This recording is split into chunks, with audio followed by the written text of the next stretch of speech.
بسم اللہ الرحمن الرحیم۔ قصص الانبیاء، حضرت آدم علیہ السلام، بھاگ 1۔ آج ہم آپ کو حضرت آدم علیہ السلام کے حوالے سے دلچسپ معلومات بتائیں گے۔ اللہ تعالیٰ نے آدم علیہ السلام کو مٹی سے پیدا کیا۔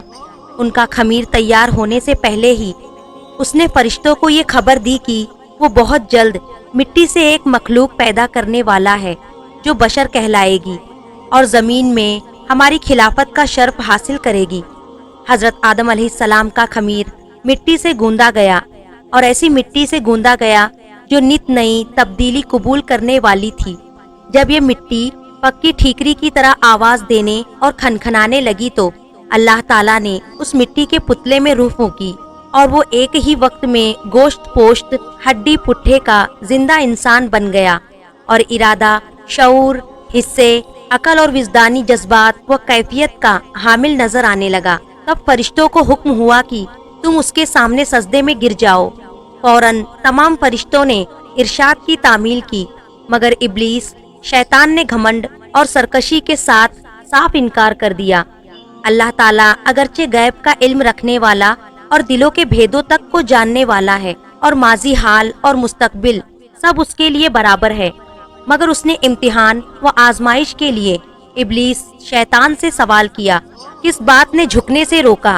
جبکہ میں نے حکم دیا تھا؟ ابلیس نے جواب دیا، اس بات نے کہ میں آدم سے بہتر ہوں، تو نے مجھے آنکھ سے پیدا کیا، اسے مٹی سے۔ شیطان کا مقصد یہ تھا کہ میں آدم سے افضل ہوں، اس لیے کہ اللہ نے مجھ کو آگ سے بنایا ہے، اور آگ بلندی اور برتری چاہتی ہے، اور آدم خاکی مخلوق، بھلا خاک کو آگ سے کیا نسبت؟ میں تمام حالتوں میں آدم سے بہتر ہوں، اس لیے وہ مجھے سجدہ کرے، نہ کہ میں اس کے سامنے سجدہ کروں۔ مگر بدبخت شیطان اپنے گھمنڈ میں چور ہونے کی وجہ سے بھول گیا کہ جب تم اور آدم دونوں اللہ کی مخلوق ہو تو مخلوق کی حقیقت خالق سے بہتر خود وہ مخلوق بھی نہیں جان سکتی۔ وہ اپنے گھمنڈ اور غرور میں یہ نہ سمجھ سکا کہ مرتبہ کی بلندی اور پستی اس مادے کی بنیاد پر نہیں ہے جس سے کسی مخلوق کا خمیر تیار کیا گیا ہے، بلکہ اس کی ان صفتوں پر ہے جو کائنات کے پیدا کرنے والے نے اس کے اندر رکھ دیے ہیں۔ بہرحال شیطان کا جواب چونکہ گھمنڈ اور غرور کی جہالت پر قائم تھا، اس لیے اللہ تعالیٰ نے اس پر واضح کر دیا کہ جہالت سے پیدا ہونے والے گھمنڈ و غرور نے تجھ کو اتنا اندھا کر دیا ہے کہ تو اپنے پیدا کرنے والے کے حق کے احترام سے بھی منکر ہو گیا، اس لیے مجھ کو ظالم قرار دیا۔ بس تو اب اس سرکشی کی وجہ سے ابدی ہلاکت کا حقدار ہے، اور یہی تیرے عمل کا قدرتی بدلہ ہے۔ ابلیس نے جب دیکھا کہ کائنات کے پیدا کرنے والے کے حکم کے خلاف کرنے، تکبر اور اللہ پر ظلم کے الزام نے ہمیشہ کے لیے مجھ کو اللہ رب العالمین کی آغوش رحمت سے مردود اور جنت سے محروم کر دیا، تو توبہ اور ندامت کی جگہ اللہ سے یہ درخواست کی کہ قیامت آنے تک مجھ کو مہلت دے اور اس لمبی مدت کے لیے زندگی کی رسی لمبی کر دے۔ اللہ کی حکمت کا تقاضا بھی یہی تھا، اس لیے اس کی درخواست منظور کر لی گئی۔ یہ سن کر اب اس نے پھر ایک بار اپنی شیطانی کا مظاہرہ کیا، کہنے لگا، جب تو نے مجھ کو مردود قرار کر ہی دیا ہے تو جس آدمی کی بدولت مجھے یہ رسوائی نصیب ہوئی، میں بھی آدم کی اولاد کی راہ ماروں گا اور ان کے سامنے، پیچھے، آس پاس اور چاروں اور سے ہو کر ان کو گمراہ کروں گا، اور ان کی اکثریت کو تیرا ناشکرہ بنا کر چھوڑوں گا۔ البتہ تیرے مخلص بندے میرے فریب کے تیر سے گھائل نہ ہو سکیں گے اور ہر طرح محفوظ رہیں گے۔ اللہ نے فرمایا، ہم کو اس کی کیا پرواہ، ہماری فطرت کا قانون مکافات عمل اور پاداش عمل اٹل قانون ہے، بس جو جیسا کرے گا ویسا بھرے گا، اور جو بنی آدم مجھ سے روگردانی کر کے تیری پیروی کرے گا وہ تیرے ہی ساتھ میرے عذاب کا حقدار ہوگا۔ جا، اپنی ذلت اور رسوائی اور خراب قسمت کے ساتھ یہاں سے دور ہو، اور اپنی اور اپنے پیروکار کی ابدی لعنت جہنم کا انتظار کر۔ آدم علیہ السلام کی خلافت، جیسا کہ پہلے بیان کیا گیا ہے، جب اللہ تعالیٰ نے حضرت آدم علیہ السلام کو پیدا کرنا چاہا تو فرشتوں کو خبر دی کہ میں زمین پر اپنا خلیفہ بنانا چاہتا ہوں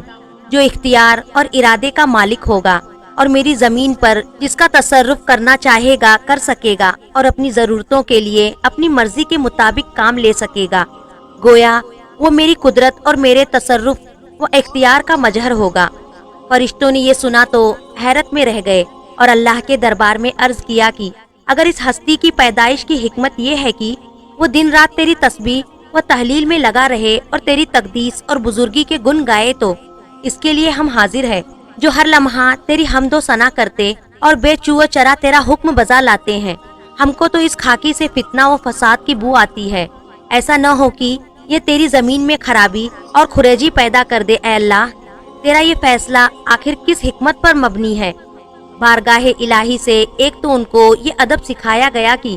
مخلوق کو خالق کے معاملوں میں جلد بازی سے کام نہ لینا چاہیے اور اس کی جانب سے حقیقت حال کے ظاہر ہونے سے پہلے ہی شک و شبہ کو سامنے نہ لانا چاہیے، اور وہ بھی اس طرح کی اس میں اپنی برتری اور بڑائی کا پہلو نکلتا ہو۔ کائنات کا پیدا کرنے والا ان حقیقتوں کو جانتا ہے جن کو تم نہیں جانتے، اور اس کے علم میں وہ سب کچھ ہے جو تم نہیں جانتے۔ اس جگہ فرشتوں کا سوال اس لیے نہ تھا کہ وہ اللہ تعالیٰ سے مناجرہ یا اس کے فیصلے کے متعلق مشگافی کرے،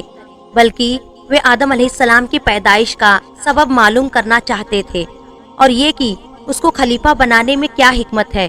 ان کی خواہش تھی کہ اس حکمت کا راز ان پر بھی کھل جائے، اس لیے ان کے طرز ادا اور مقصد کی تعبیر میں کوتاہی پر تنبیہ کے بعد اللہ تعالیٰ نے یہ پسند فرمایا کہ ان کے اس سوال کا جواب، جو ظاہر میں حضرت آدم علیہ السلام کی تحقیر پر مبنی ہے، عمل و فعل کے ذریعے اس طرح دیا جائے کہ ان کو اپنے باپ آدم کی برتری اور اللہ کی حکمت، بلندی اور اونچائیوں کو نہ صرف ماننا پڑے بلکہ اپنی درماندگی اور عزت کا بھی بدیہی طور پر مشاہدہ ہو جائے۔ اس لیے حضرت آدم علیہ السلام کو اپنی سب سے بڑی مرتبے والی صفت علم سے نوازا اور ان کو چیزوں کا علم عطا فرمایا، اور پھر فرشتوں کے سامنے پیش کر کے ارشاد فرمایا کہ تم ان چیزوں کے بارے میں کیا علم رکھتے ہو؟ ان کے پاس علم نہ تھا، کیا جواب دیتے؟ مگر اللہ سے قرب رکھتے تھے۔ سمجھ گئے کہ ہمارا امتحان مقصود نہیں ہے، کیونکہ اس سے پہلے ہم کو اس کا علم ہی کب دیا گیا ہے کہ آزمائش کی جاتی، بلکہ یہ تنبیہ مقصود ہے کہ زمینی خلافت کا مدار تسبیح و تحلیل کی کثرت اور تقدیس و تمجید پر نہیں بلکہ علم نامی صفت پر ہے، اس لیے کہ ارادہ اختیار، قدرت و تصرف اور قدرت کا اختیار علم کی زمینی صفت کے بغیر ناممکن ہے۔ بس جبکہ آدم علیہ السلام کو اللہ تعالیٰ نے اپنے علم کی صفت کا مظہر بنایا ہے تو بے شک وہی عارضی خلافت کا حقدار ہے۔ گویا حضرت آدم علیہ السلام کو علم کی صفت سے اس طرح نوازا گیا کہ فرشتوں کے لیے بھی ان کی برتری اور خلافت کے حق کے اقرار کے علاوہ کوئی راستہ نہ رہا، اور یہ ماننا پڑا کہ بے شک یہ صرف حضرت آدم علیہ السلام کے لیے موجود تھا کہ وہ زمین پر اللہ کا خلیفہ بنے اور ان تمام حقائق و معارف اور علوم و فنون سے واقف ہو کر نیابت و الہی کا صحیح حق ادا کرے۔ حضرت آدم علیہ السلام ایک مدت تک اکیلے زندگی بسر کرتے رہے، مگر اپنی زندگی اور راحت و سکون میں ایک وحشت اور خلل محسوس کرتے رہے، اور ان کی طبیعت اور فطرت میں کسی منست و غمخوار کی یاد نظر آتی تھی۔ چنانچہ اللہ تعالیٰ نے حضرت حوا علیہ السلام کو پیدا کیا، اور حضرت آدم علیہ السلام اپنا ہمدم اور ساتھی پا کر بہت خوش ہوئے اور دل میں اطمینان محسوس کیا۔ حضرت آدم علیہ السلام اور حوا علیہ السلام کو اجازت تھی کہ وہ جنت میں رہے سہے اور اس کی ہر چیز سے فائدہ اٹھائے، مگر ایک پیڑ کو نشان جد کر کے بتا دیا گیا کہ اس کو نہ کھائے بلکہ اس کے پاس تک نہ جائے۔ اب ابلیس کو ایک موقع ہاتھ آیا اور اس نے حضرت آدم علیہ السلام و حوا علیہ السلام کے دل میں یہ وسوسہ ڈالا کہ یہ پیڑ جنت کا پیڑ ہے، اس کا پھل کھانا جنت میں ہمیشہ آرام و سکون اور اللہ کا قرب پانے کی ضمانت دیتا ہے، اور قسمیں کھا کر ان کو بتایا کہ میں تمہارا خیر خواہ ہوں، دشمن نہیں ہوں۔ یہ سن کر حضرت آدم علیہ السلام کے انسانی اور بشری خواہش میں سب سے پہلے بھول چوک نے ظہور کیا، اور یہ بھلا بیٹھے کہ اللہ کا یہ حکم ضروری تھا، نہ کہ رب کی اور سے کوئی اور مشورہ۔ آخرکار جنت کے ہمیشہ قیام اور اللہ کے قرب کے عزم میں لغزش پیدا کر دی، اور انہوں نے اس پیڑ کا پھل کھا لیا۔ اس کا کھانا تھا کہ بشری لوازم انسانی ضرورتیں ابھرنے لگی۔ دیکھا تو ننگے اور لباس سے محروم جلد آدم علیہ السلام اور حوا علیہ السلام دونوں پتوں سے سطح ڈھانکنے لگے۔ گویا انسانی تمدن کی یہ شروعات تھی کہ اس نے ڈھانکنے کے لیے سب سے پہلے پتوں کا استعمال کیا۔